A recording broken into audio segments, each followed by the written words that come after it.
Salut l'équipe, qu'on se le dise, la série The Last of Us sera bien différente des jeux vidéo. Pourquoi ? On en parle dès maintenant dans cette vidéo, let's go. Petit message avant de commencer cette vidéo, on est plus de 950 sur la chaîne, merci infiniment de vous être abonnés. Quant à ceux qui hésitent encore, abonnez-vous, c'est gratuit, merci d'avance, merci. Déjà, premièrement, aucun intérêt de proposer aux fans, mais surtout aux autres personnes qui ne connaissent pas cette histoire, une histoire déjà vue. L'adaptation tant attendue de HBO sera probablement diffusée en 2023. Les showrunners Neil Druckmann et Greg Mazin ont annoncé que la série prend en grande partie l'idée des jeux, mais ce sera un peu différent pour avoir une bonne adaptation. Pour rappel, The Last of Us et The Last of Us Part 2 sont des jeux d'horreur de survie post-apocalyptique qui ont tous deux remporté de nombreux prix de jeux de l'année. Une adaptation fait l'objet de rumeurs depuis des années et le premier jeu allait initialement recevoir une adaptation cinématographique avant qu'une série télévisée ne soit privilégiée pour assurer que l'histoire du jeu n'était pas précipitée. HBO a déjà confirmé que le duo de Game of Thrones Pedro Pascal et Bella Ramsey joueront les personnages principaux Joel Miller et Ellie Williams. Dans le jeu The Last of Us, le joueur contrôle Joel alors qu'il aide à escorter Ellie à travers une Amérique qui a été ravagée par une infection et les nombreux morts-vivants qui ont été contaminés par le virus. Au cours de leur voyage, leur perte et leur désespoir font que le duo a besoin l'un de l'autre plus qu'ils n'auraient pu imaginer lors de leur première rencontre.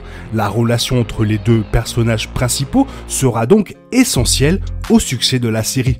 Les nombreux personnages qu'ils rencontreront au cours de route devront être à la hauteur des normes élevées d'écriture du jeu. Donc on sait déjà que la saison 1 de The Last of Us se composera de 10 épisodes. À part le casting, on sait très peu de choses sur ce que la première saison nous réserve. Cependant, les showrunners ont annoncé que la série développerait l'histoire originale des jeux tout en améliorant l'histoire originale, plutôt que de prolonger la durée de vie de la série. Alors que les adaptations de jeux vidéo sont souvent bâclées, le prestige de ces jeux donne au public l'espoir que la série de HBO soit à la hauteur. Dans cet esprit, voici toutes les différences entre la série et les jeux. La nature des jeux est d'engager le joueur à tout moment et de s'assurer que ses mains contrôlent constamment ses manettes de jeu. Ainsi, The Last of Us, comme beaucoup d'autres jeux, a des séquences d'action fréquentes qui obligent le joueur à combattre les infectés et les vivants avec une variété d'armes et d'armes artisanales. Alors qu'il y aura sans aucun doute beaucoup d'action dans la série, Neil Druckmann, le réalisateur du jeu The Last of Us et showrunner de la série HBO, a déclaré que la série se concentrera sur le drame plutôt que sur l'action. Druckmann a expliqué que le changement d'accent est dû au changement de support. Par exemple, dans le jeu, il y a tellement d'actions que vous devez former le joueur au mécanisme.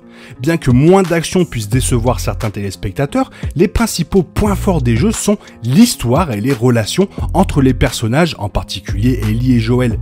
C'est probablement pour cette raison que Druckmann dit que certains de ses épisodes préférés sont ceux qui s'écartent considérablement du jeu et sont davantage axés sur les personnages. Il semble que HBO soit conscient de l'amour féroce des fans pour les personnages et que la réception de la série sera déterminée par la façon dont elle traite Ellie et Joel.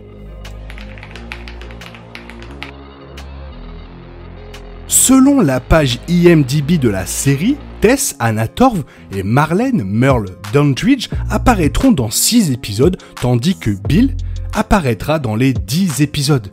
Tess et Marlene sont deux des principaux forces motrices derrière Joel, escortant Ellie à travers le pays. Elles ne sont pas présentes pour une grande partie du premier jeu The Last of Us.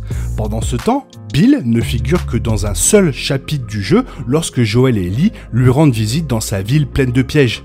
Tess et Marlene peuvent n'avoir que des apparitions mineures dans certains épisodes, comme par exemple des flashbacks. Cependant, il est plus probable que le premier acte du jeu, lorsque Tess et Marlene figurent en grande partie, sera développé dans la série.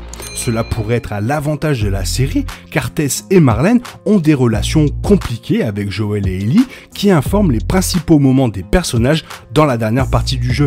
L'accent mis sur les personnages de Tess et Marlene développera simultanément les personnalités des protagonistes de la série. Le fait que Bill de Nick Offerman apparaisse dans les 10 épisodes suggère que son rôle dans la série sera très différent du jeu et qu'il pourrait accompagner Joel et Ellie pendant une grande partie de leur voyage. Dans les jeux, Bill ne travaille pas bien en équipe, il préfère rester dans son coin. S'il choisit d'aider Joel et Ellie dans The Last of Us la série, cela permettrait à Bill d'avoir un arc de personnage qui n'était pas présent dans les jeux, passant d'un seul survivant à un joueur d'équipe qui cherche plus que lui-même. Plusieurs autres acteurs ont été choisis pour des rôles qui n'étaient pas des personnages présents dans les jeux, tels que Murray Bartlett jouant Frank, Jeffrey Pierce dans le rôle de Jerry et Nelson Les dans celui de Josiah. Frank et Bill sont partenaires, cela prouve que HBO choisit de se concentrer sur le développement du personnage de Bill dans la série tout en dramatisant la relation tendue du couple qui n'a jamais été évoquée que dans les jeux. De plus, la plus grande présence de Bill et Frank dans la série suggère que la série passera plus de temps dans la ville de Bill. Jeffrey Pierce a fait la voix du frère de Joel, Tommy, dans The Last of Us et dans le numéro 2. Ici, il joue Pierce, un personnage qui n'a jamais été présenté dans les jeux. Pendant ce temps, Josiah est un autre personnage qui n'est pas impliqué dans les jeux. L'inclusion des deux indique que l'émission verra plus de la communauté et de groupes qui n'étaient dans les jeux. Sinon, il pourrait développer les groupes vus dans les jeux tels que les Hunters et Fedra. Dans les jeux, les deux groupes ont eu des rencontres tendues et sanglantes avec Joel et Ellie qui seront passionnantes à voir sur le petit écran. Quoi qu'il en soit, l'inclusion de nouveaux personnages démontre les intentions de HBO de s'appuyer sur la construction du monde dans les jeux qui, bien que constamment intéressante, était souvent sous-développée en raison de la narration rationalisée. L'accent mis sur l'amélioration de l'histoire des jeux avec de nouveaux épisodes axés sur le drame entraînera probablement une plongée dans le passé de Joel et Ellie. À part des moments occasionnels dans les jeux où ils se racontaient des histoires sur leur passé, le voyage d'Ellie dans un centre commercial abandonné avec sa meilleure amie Riley était une DLC jouable dans le premier jeu The Last of Us. Bien que certains veuillent un jeu préquel qui se concentre sur les expériences de Joel et Tommy au cours des premières années de l'apocalypse, rien n'indique que cela se produira un jour. Au lieu de cela, la série peut dramatiser le passé de Joel en tant que chasseur. Cela est particulièrement possible car Tommy figurera dans 6 épisodes, bien qu'il ne soit présent que dans quelques chapitres du jeu dans The Last of Us. Le sombre potentiel du passé de Tommy et Joel pourrait également présenter le nouveau moment de la chute de la mâchoire dans la série que le co-scénariste Craig Mazin a teasé. Les jeux ont déjà beaucoup de ces moments, mais l'exploration supplémentaire du passé de Joel et Ellie aidera à informer de nouveaux publics pourquoi Ellie reste si légère dans un monde sombre et pourquoi Joel traite chaque nouveau lieu et personne avec cynisme. Indépendamment de la façon dont The Last of Us de HBO développe l'histoire des jeux, la concentration sur les personnages ne servira qu'à attirer une nouvelle vague de fans pour voir cette série. Voilà, ça fait déjà quelques bonnes informations croustillantes et tout le monde attend impatiemment le début du show sur HBO. On regardera forcément, abonnez-vous car quand ça sortira, je vous ferai certainement des vidéos épisode par épisode et ça fait toujours plaisir. Voilà, j'espère que la vidéo t'a plu. Si elle t'a plu, n'hésite pas à la liker, à t'abonner, la partager et surtout à la commenter car ça m'aide à référencer la chaîne sur YouTube. Merci énormément. Je te souhaite une bonne matinée, après-midi, peut-être une bonne soirée ou un bon week-end. Bisous bisous, hasta la vista.